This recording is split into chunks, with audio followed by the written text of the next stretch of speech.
Everyone, আসসালামু আলাইকুম। বাজার করতে যাব বলে বেবিদের রেডি করিয়েছি।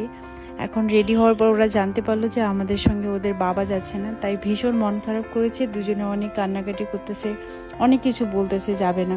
আসলে সবাই সাধারণত একসঙ্গে বের হই, বাজার করতে গেলেও একসঙ্গেই যাই।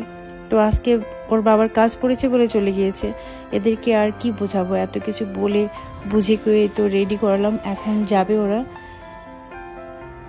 বাজারে গিয়ে দুজনে এত দুষ্টামি করতেছিল যে আমি ঠিক মতো ভিডিও করতে পারতেছিলাম না।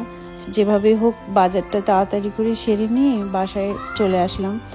বাসায় এসে সব কিছু ভালো করে দেখতেছি সব ঠিক আছে কিনা। আসলে এবারে বাজার মূলত বাসায় অনেক কিছু লাগবে, সেটার সাথে আর একটা কারণ ছিল। আমার ঈদে এবার আমরা সবাই কম বেশি অনেক অসুস্থ ছিলাম, তাই বাসার যে সিকিউরিটি গার্ড আছে ওদেরকে ঠিক মতো খাওয়াতে পারিনি।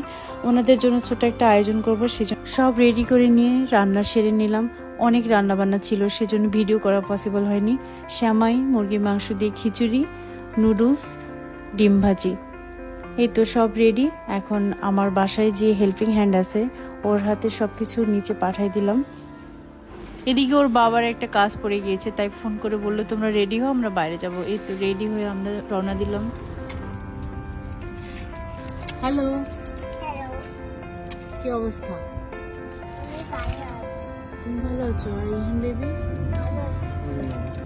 আর সবার বেবিদের মতো আমারও বেবিদের ওই একই অবস্থা। সেটা দিনই হোক ও রাতে হোক, ঘুরতে যেতে হলেই হলো। তো বেসিক্যালি আমরা দিনের বেলা খুব কম টাইমে বের হই, কাজ পড়েছে বলেই আসা। কিন্তু এখানে এসে ওরা খুব অস্থির হয়ে গিয়েছে, এত গরম। সবসময় বলতেছিল বাবা তোমার কাজ কখন শেষ হবে, আমরা বাসায় চলে যাব। এই তো কাজ শেষ হয়ে গিয়েছে ওর মোটামুটি। এখন বেবিরা আইসক্রিম খাচ্ছিল। আইসক্রিম খাচ্ছ? কেমন লেগেছে? ভালো। ইহান, কেমন লাগতেছে? ভালো। মজা? আবাকাটো পড়ে যাচ্ছে, মেল্ট হয়ে যাচ্ছে তাড়াতাড়ি। এই তো সব কাজ শেষ, খাওয়া দাওয়া, খেলাধুলা, ঘোরাফেরা সবকিছু শেষ। আমরা এখন চলে যাচ্ছি। সবাই ভালো থাকবা। কেমন লাগলো ভিডিওটা অবশ্যই জানাবা, এবং সবাই সবার নিজের পরিবার নিয়ে অনেক ভালো থাকার চেষ্টা করো। অনেক গরম পড়েছে, নিজের প্রতি সবাই কেয়ারফুল হওয়ার চেষ্টা করবা।